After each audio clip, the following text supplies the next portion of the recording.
So, gawa tayo ng bechamel, guys. Low fire lang ito. Haluin natin hanggang sa ma-dissolve ang harina. Unti-unti lang yung ating paglalagay ng milk. Kailangan warm yung milk natin. Ayan, meron na itong bechamel.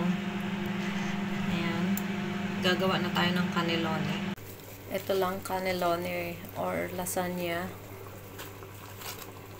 pasta. Lagay lang natin dyan. Wait tayo ng 10 minutes.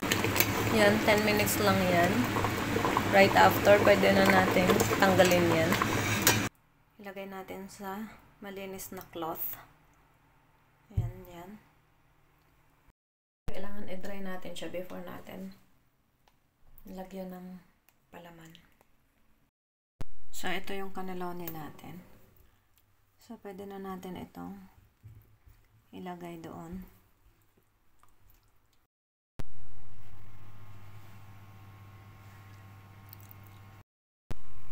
So, gagawa na tayo.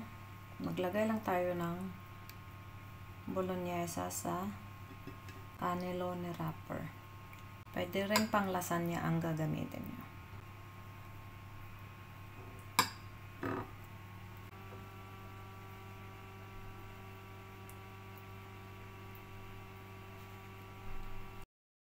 Ayan yung cannelloni natin.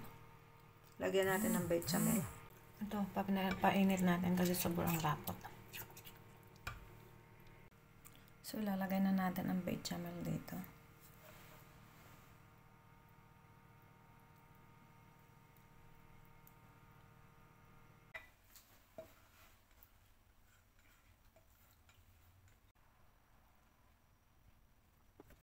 Lagyan natin sa oven.